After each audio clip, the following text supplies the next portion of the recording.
Ramadan start ஆனதுலேருந்து ஃப்ரெண்ட்ஸோட இஃப்தார் plan பண்ணிட்டே இருந்தோம். பட் டைமே கிடைக்கல. இன்னைக்கு எப்படியாவது பண்ணிடலான்னு எல்லாம் ஸ்டார்ட் பண்ணதுக்கு அப்புறமா தான் ஃப்ரெண்ட்ஸை இன்வைட் பண்ணேன். இஃப்தார் மெனுவில் என்னெல்லாம் இருந்துச்சு, எப்படி சமைச்சேன்றது இந்த vlogல பார்க்க போறீங்க. இதுக்கு முன்னாடி நம்ம சேனலை சப்ஸ்கிரைப் பண்ணாமல் இருந்தீங்கன்னா இப்போ சப்ஸ்கிரைப் பண்ணிக்கோங்க. பக்கத்தில் இருக்க பெல்லை கிளிக் பண்ணிங்கன்னா நான் போகிற வீடியோஸை நீங்கள் ஒன்று ஓப்பன் பண்ணி பார்க்க முடியும். நான் எப்பயுமே என்ன மெனு பிளான் பண்ணாலும் ஃபர்ஸ்ட் அதை எழுதிடுவேன். அப்போ தான் அதுக்கு தேவையானதெல்லாம் வீட்டில் இருக்கா எது இல்லைன்னு பார்த்து வாங்குறதுக்கு முடியும். மெனு நேற்றே பிளான் பண்ணிட்டேன். இஃப்தாருக்கு என்ன வாங்கணுன்றதையும் முன்னாடியே எழுதி வச்சுட்டேன். காலையில் பசங்க ஸ்கூலுக்கு கிளம்புனதுக்கு அப்புறம் அப்படியே கிளம்பியாச்சு வெளியில். இன்னைக்கு மெனுவில் இருக்க மட்டன் நோம்பு கஞ்சியுமே வீட்டில் தான் பண்ண போறேன். பள்ளிவாசல்ல வாங்கல. அதுக்கு தேவைப்படுற மாதிரி மட்டனை கொத்தி வாங்கியாச்சு. அப்புறம் சிக்கனுமே போன்லெஸ் 2-3 ரெசிபிஸ்க்கு தேவைப்பட்டுச்சு. அதுலயும் 1 கிலோ வாங்கியாச்சு. வாங்க வேண்டிய எல்லாத்தையுமே காலையிலே வாங்கிட்டு வீட்டுக்கு வந்துட்டோம்னா அப்புறம் ஈஸியா ப்ரீ ப்ரிப்பரேஷன் வேலையை ஸ்டார்ட் பண்ணிட்டு சமைக்க ஆரம்பிச்சிடலாம். எனக்கு மேக்ஸிமம் ஒரு 1.5 hours இருந்தா போதும். எல்லாத்தையும் சமைச்சு முடிச்சிருவேன். கறி கடைக்கு போயிட்டு அப்படியே சூப்பர் மார்க்கெட் வந்து அதுக்கப்புறம் வெஜிடபிள் மார்க்கெட்டுக்கும் வந்து எல்லாத்தையும் வாங்கிட்டு வீட்டுக்கு வர்றதுக்கே 1 மணி நேரத்துக்கு மேல ஆயிடுச்சு. அப்புறம் டெண்டர் கோகோனட் புட்டிங் நம்ம பிளான்ல இருந்தனால இளநீ வாங்கிட்டு போயிடலன்னு போற வரல நிப்பாட்டினா அந்த அக்கா நம்மளோட ஃபாலோவரா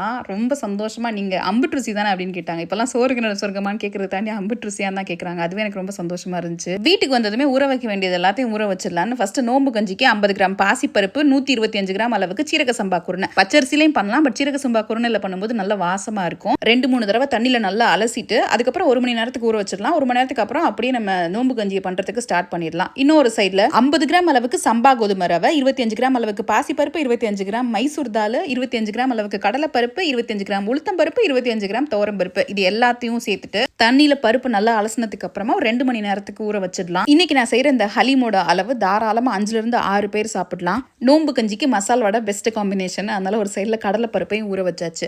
அவ்வளவுதான். ஊற வைக்க வேண்டிய எல்லாத்தையும் ஊற வச்சுட்டு அதுக்கப்புறம் வாங்கிட்டு வந்திருந்த கறிலாம் இருக்குல்ல, அது எல்லாத்தையும் கழுவ வேண்டி இருந்துச்சு. 1 கிலோ வாங்கியிருந்தேன். அதுல 1/2 கிலோ கறியை மட்டும் வேக வைக்க போறோம். நம்ம சிக்கன் கோல்ஸ்லா சாண்ட்விச் பண்றதுக்காக. அதுக்கு மூழ்கிற அளவு தண்ணி ஊத்திட்டு உப்பு, இஞ்சி பூண்டு பேஸ்ட், மிளகு ஜீரக பொடி போட்டுட்டு ஒரு 7-10 நிமிஷத்துக்குள்ள சூப்பரா வெந்து வந்துடும். அதுக்கப்புறம் இந்த தண்ணி எடுத்து வச்சிட்டோம்னா இந்த ஸ்டாக்கை வந்து நம்ம நோம்பு கஞ்சியில் ஊற்றணும்னா பயங்கர டேஸ்டா இருக்கும். இளநீல இருந்து தண்ணி எடுத்து அதுல அகரகர் சேர்த்து ஜெல்லி பண்ணிட்டு அதுக்கப்புறம் பால்ல மிக்ஸ் பண்ணணும். அதுக்கு பால் தேவைப்பட்டுச்சு. காய்ச்சி ஆற வச்சாதான் நல்ல ஜில்லுன்னு வரும். அதுக்கப்புறம் எடுத்து நம்ம ஃப்ரிட்ஜ்ல வைக்க முடியும். ஃபுல் ஃபேட் மில்க் தான் நல்ல டேஸ்டா இருக்கும். அதையும் காய்ச்சி ஆற வச்சாச்சு. இன்னொரு சைட்ல இளநியை வடிகட்டி வச்சிருக்கேன். இப்போ ஒரு பாத்திரத்துல 1 கிளாஸ் தண்ணி அகரகர் பவுடர் சேர்த்துட்டு நல்லா கட்டி இல்லாம மிக்ஸ் பண்ணி விட்டு கரைய விட்டுறலாம். அது கூடவே உங்களுக்கு எவ்வளவு இனிப்பு வேணுமோ அதுக்கேற்ற மாதிரி சீனியும் சேர்த்துட்டு நல்லா கரைச்சு விட்டுருங்க. அகரகரை முழுசா சேர்த்தோம்னா கொஞ்சம் டைம் ஆகும்ல கரையறதுக்கு. பவுடர் ஃபார்ம்ல சேர்த்தீங்கன்னா சீக்கிரமா கரைஞ்சு போயிடும். ஆல்ரெடி நம்ம இளநீ வடிகட்டி வச்சிருக்கோம்ல, அதுலயே ஊத்தி நல்லா மிக்ஸ் பண்ணிட்டு ஃப்ரிட்ஜ்ல ஒரு 2 மணி நேரத்துக்கு வச்சீங்கன்னா நல்லா செட் ஆகி வந்துடும். நோம்பு கஞ்சி எனக்கு குக்கர்ல தான் பண்ண போறேன். அதுக்கு எண்ணெய், கொஞ்சம் நெய் சேர்த்துருந்தேன். பட்டை, கிராம்பு, ஏலக்காய், பச்சை மிளகா, வெங்காயம் சேர்த்துட்டு நல்லா வதக்கி விட்டுறலாம். ஓரளவுக்கு கலர் சேஞ்ச் ஆகி வந்ததுக்கு அப்புறமா கொத்தமல்லி, புதினா. இதுல புதினா வாசம் பயங்கரமா இருக்கும் நோம்பு கஞ்சிக்கு. ரெண்டுமே ஒரு கை அளவுக்கு எடுத்து அதையும் நல்லா மடங்க விட்டுருவோம். அதுக்கப்புறம் சின்ன வெங்காய பேஸ்ட் ஒரு 20 போல சின்ன வெங்காயம் எடுத்து மிக்சியில போட்டு அரைச்சு அந்த பேஸ்ட் சேர்த்துக்கோங்க. நல்ல திக்னஸ் கொடுக்கும். அதே மாதிரி டேஸ்ட்டும் பயங்கரமா இருக்கும். இப்போ பச்சை வாடை போனதுக்கு அப்புறமா இஞ்சி பூண்டு சேர்த்துக்கலாம்.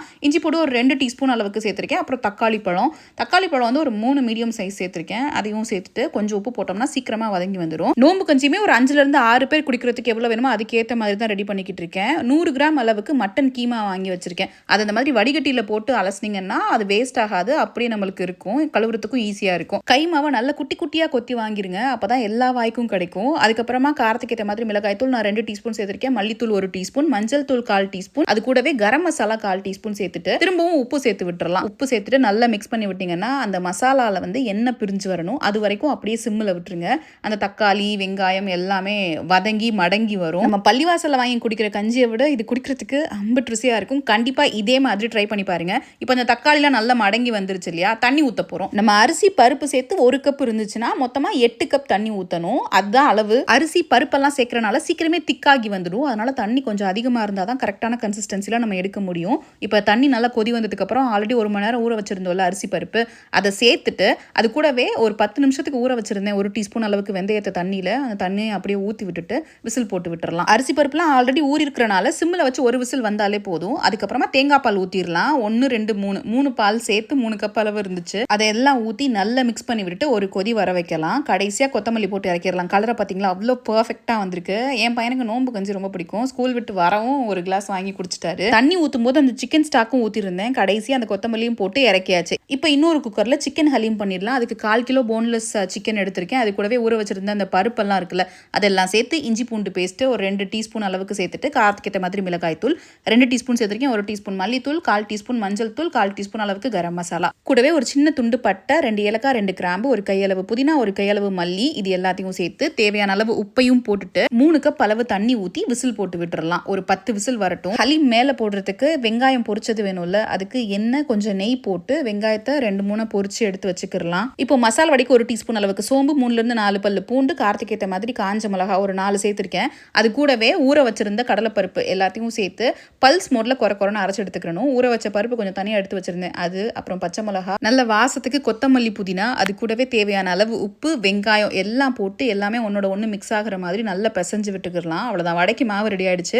தட்டி போடுறது மட்டும்தான் மிச்சம், அது லாஸ்ட்டாக போட்டுக்கலாம். ஹலீம் நல்லா வெந்து வந்துருச்சு. இப்போ மசிச்சு விட்டுக்கலாம். அந்த பட்டை ஏலக்காய் கிராம்பு போட்டிருந்தோம்ல, மேலாப்பில் தெரிஞ்சால் எடுத்துருவேன். நான் பசங்களுக்கு வாயில் கடிப்பட்டா பிடிக்காது. அதனால மசிக்கும் போது அடுப்பு சிம்மில் வச்சுக்கோங்க. அப்புறம் இறக்கும் போது 1 டீஸ்பூன் அளவுக்கு லெமன் ஜூஸ் போட்டுட்டு நல்லா மிக்ஸ் பண்ணுங்க. கன்சிஸ்டன்சி இப்படி தான் இருக்கணும். கடைசியாக மேலே போடுறதுக்கு கொத்தமல்லி, பொரிச்ச வெங்காயம், ஒரு 4 டேபிள் ஸ்பூன் அளவுக்கு நெய், இது எல்லாத்தையும் சேர்த்து நல்லா மிக்ஸ் பண்ணி விட்டுறலாம். சர்வ் பண்ணும்போதுமே பொரிச்ச வெங்காயம், பொரிச்ச முந்திரி பருப்பு போட்டு கொடுத்தீங்கன்னா சாப்பிட்றதுக்கு இது அம்பட்ருசியா இருக்கும். ஸ்கூல் விட்டு வந்து இதை தான் குடிச்சான். அப்புறம் கிளம்பிட்டாரு டியூஷனுக்கு. ஜெல்லியும் நல்லாவே ரெடியாகி வந்துருச்சு. இப்போ ஒரு மிக்ஸி ஜார்ல இளநீல இருக்க அந்த தேங்காய் பால் பவுடர் கொஞ்சம் பால் போட்டு அரைச்சு வச்சுக்கலாம். ஒரு பவுல்ல பால், கண்டென்ஸ்டு மில்க் காய்ச்சி வச்சிருந்தோம்ல அந்த பால் தான். இப்போ நல்லா மிக்ஸ் பண்ணி விட்டுட்டு அரைச்சோல்ல அந்த பேஸ்ட்டையும் சேர்த்துட்டு நம்ம ஜெல்லி ரெடி பண்ணி வச்சிருந்தோம்ல அதையும் போட்டு அதுக்கு மேல உங்களுக்கு எவ்வளோ நட்ஸ் வேணுமோ அந்த நட்ஸையும் சேர்த்து ஃப்ரிட்ஜில் தூக்கி வச்சிருங்க. இதெல்லாம் ஜில்லுன்னு குடிச்சாதான் நல்லா இருக்கும். இப்போ ஒரு பவுல்ல சாண்ட்விச் பண்றதுக்கு குட்டி குட்டியா நறுக்கின முட்டைக்கோசு, கேரட்டு, கொடமிளகா, வெங்காயம், அப்புறம் நம்ம ஆல்ரெடி வேக வச்சிருந்தோம்ல சிக்கன், அதை அப்படியே நல்லா உதுத்து விட்டுக்கலாம். குட்டி குட்டியா நறுக்கின கொத்தமல்லியும் போட்டு இப்போ எல்லாத்தையும் மிக்ஸ் பண்ணி வச்சிடலாம். இப்போ நம்ம கோல்ஸ்லா பண்ணிக்கிட்டு இருக்கோம். இது ரொம்ப ரொம்ப டேஸ்டான சாண்ட்விச், ஈஸியாகவும் இருக்கும் செய்யறதுக்கு.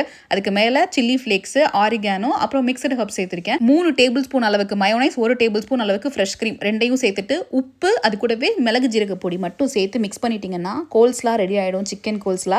இதை அப்படியே பிரெட்ல ஸ்டஃப் பண்ணிக்கலாம். ஆல்மோஸ்ட் எல்லா வேலையுமே முடிச்சாச்சு. ஃப்ரெண்ட்ஸும் வரேன்னு ஃபோன் பண்ணிட்டாங்க. அதுக்குள்ள அசர் முடிச்சிடலான்னு அசர் தொழுகையை முடிச்சுட்டு அப்படியே கொஞ்ச நேரம் குரான் ஓதிட்டு இருந்தேன். நான் எல்லா வேலையும் முடிச்சிட்டேன், பெருசா ஒன்றும் இல்லை. நீங்க எல்லாரும் எத்தனாவது குரான், எத்தனாவது ஜூஸ் வரீங்கன்னு சொல்லுங்க. அவ்வளவுதான், எல்லா வேலையும் முடிஞ்சு வடையை பொரிச்சிட வேண்டியதுதான். இந்த வடையை நல்லா முறுக்க விட்டு எடுத்தீங்கன்னா கலர் அவ்வளோ பர்ஃபெக்டா வரும். டேஸ்ட்டும் அவ்வளோ சூப்பரா இருக்கும். நான் இப்போ ஷேர் பண்ணிருக்க ரெசிபீஸ்ல நீங்க என்ன ட்ரை பண்ணீங்க அப்படின்றத இந்த வீடியோட கமெண்ட் செக்ஷன்ல சொல்லுங்க. வடை நல்லா செவக்க விட்டு எடுத்தாச்சு. ஆறுனதுக்கு அப்புறமும் மேல அவ்வளோ கிறிஸ்பியா இருக்கும் இந்த வடை. கோல்ஸ்லாம் ரெடியா இருந்தனால பிரெட்டை லைட்டா டோஸ்ட் பண்ணிட்டு பட்டர் தடவிட்டு அதுக்கு மேல நம்ம ரெடி பண்ணி வச்சிருக்க சிக்கன் கோல்ஸ்லாம் வச்சு இன்னொரு பிரெட்டையும் மேல வச்சு அப்படியே கட் பண்ணி சர்வ் பண்ணிட வேண்டியதுதான். நோம்பு திறக்கும் போது இந்த மஸ்க் மெலன்ல ஐஸ்கிரீம் போட்டு ஐஸ் கியூப்ஸ் போட்டு அடிச்சு அது கூடவே சப்ஜா சீட்ஸ் போட்டு மிக்ஸ் பண்ணி குடிச்சு பாருங்க. அவ்வளோ ரெஃப்ரெஷிங்கா இருக்கும். நான் இனிப்புக்கு எதுவும் சேர்க்கல. நீங்க கண்டென்ஸ்டு மில்க் வேணும்னா சேர்த்துக்கலாம். மேல ஐஸ்கிரீம் போட்டு அதுக்கு மேல கொஞ்சம் நட்ஸ் போட்டு சர்வ் பண்ணி பாருங்க.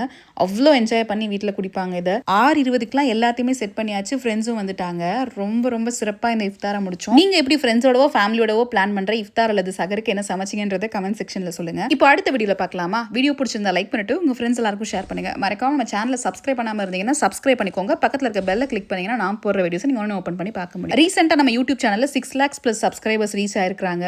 என்ன மட்டும் வச்சு ஆரம்பிச்ச இந்த சேனலை இன்னைக்கு இவ்வளோ பெரிய ஃபேமிலி ஆக்கிருக்கீங்க. Thank you so much. நம்ம போடுற வீடியோஸ்ல உங்களுக்கு என்ன வீடியோஸ் பிடிக்கும்னு கமெண்ட் செக்ஷன்ல சொல்லுங்க.